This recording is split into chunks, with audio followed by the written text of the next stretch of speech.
Selamat berjumpa kembali dalam layanan audio Sahabat Seperjalanan. Hari ini adalah hari Kamis 4 September 2025. Tema renungan saat teduh kita dengan judul Bangun dari Tidur. Firman Tuhan terambil Efesus 5 di ayat yang ke-14 sampai dengan ke-15.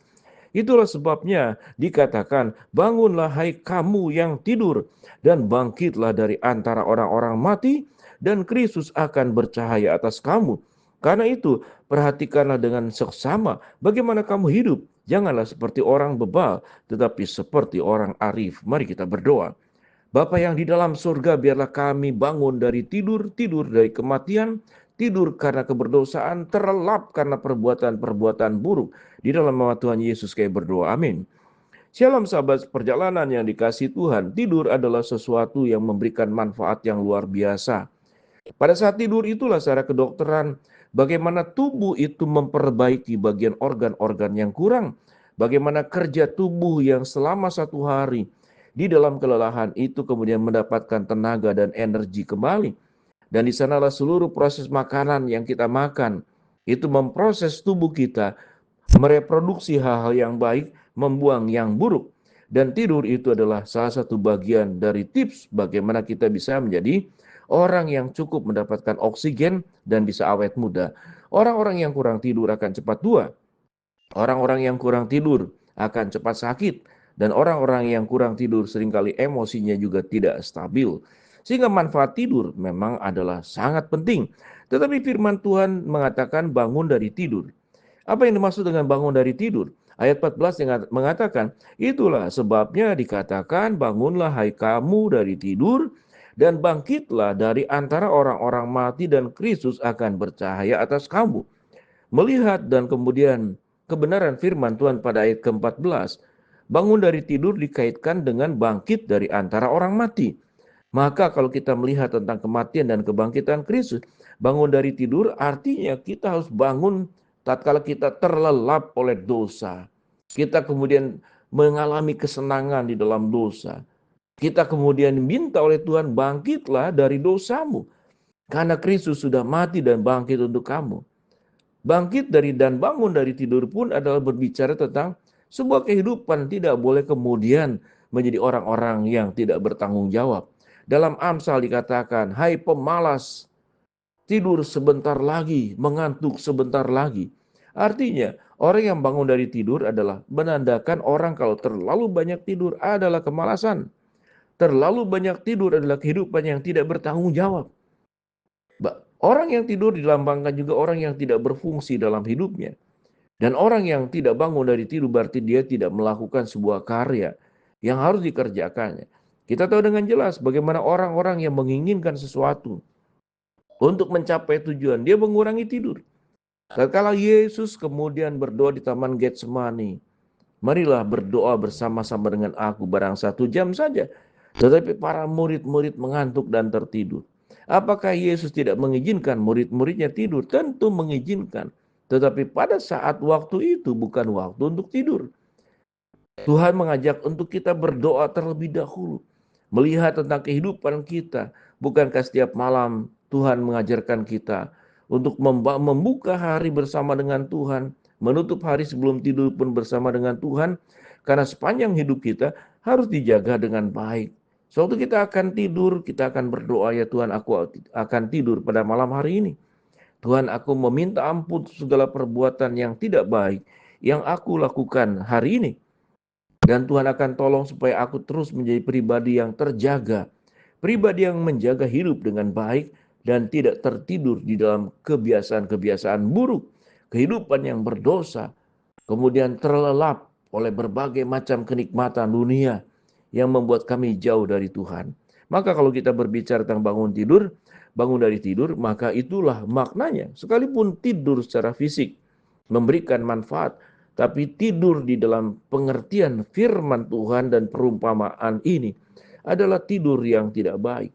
Terlelap dalam keberdosaan, kita menjadi orang yang lupa siapa yang menciptakan kita, siapa yang memberkati kita. Ada orang yang tertidur, terlelap dengan hobinya, tertidur dan terlelap dengan kebiasaan buruknya, tertidur dan terlelap dengan dosanya. Dia menikmati semuanya itu. dan dia tidak bangun dari kebiasaan buruk seperti demikian. Sahabat seperjalanan, kita akan baca kembali ayat 14 sampai dengan ke-15. Itulah sebabnya dikatakan, bangunlah hai kamu yang tidur, dan bangkitlah dari antara orang mati, dan Kristus akan bercahaya atas kamu. Karena itu, perhatikanlah dengan seksama bagaimana kamu hidup.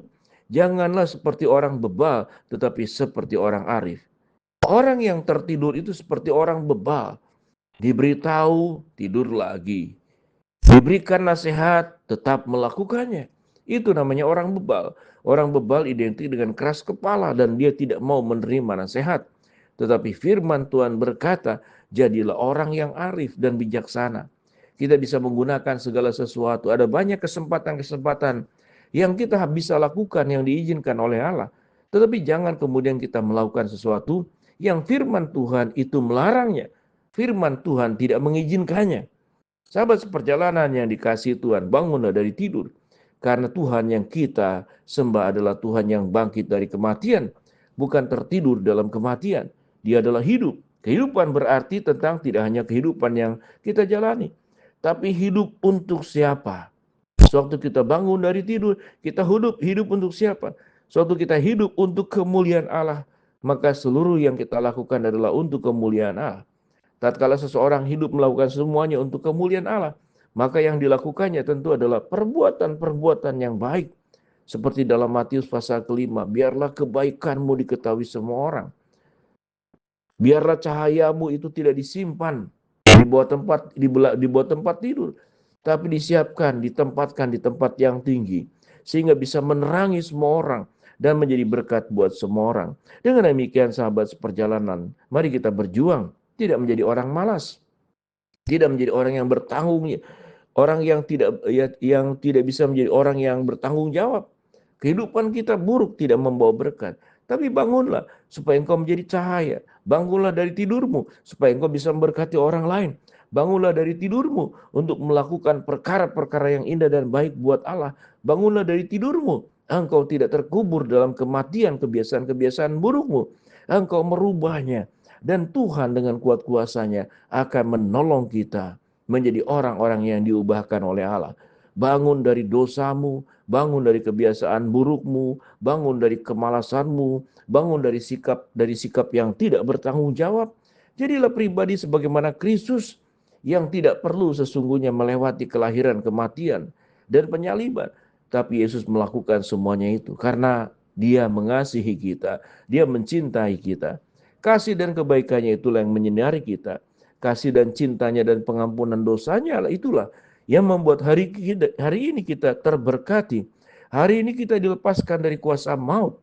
Tuhan merancangkan semua yang indah di dalam hidup kita. Mari kita hidup di dalam rancangan Tuhan, bukan di dalam keberdosaan. Bangunlah dari tidurmu. Tidur yang panjang di dalam keberdosaan, itu akan membuat kita sewaktu terjaga. Kita baru sadar bahwa waktu kehidupan tidak panjang dan Tuhan memanggil kita. Sekarang engkau akan bertemu dengan aku untuk mempertanggungjawabkan seluruh perbuatanmu. Segala sesuatu sebelum terlambat. Mari kita sadar dan merubahnya. Kita berdoa. Bapa dalam surga, terima kasih buat kebenaran firman Allah yang kami pelajari. Hamba-Mu berdoa buat sahabat seperjalanan yang sakit, Tuhan jamah sembuhkan. Sahabat seperjalanan yang sedang menghadapi masalah, Tuhan bukakan jalan. Sahabat seperjalanan yang sedang berdoa mengharapkan sesuatu, Tuhan kabulkan sesuai dengan waktu rencana Tuhan yang terbaik. Dalam nama Tuhan Yesus kami berdoa.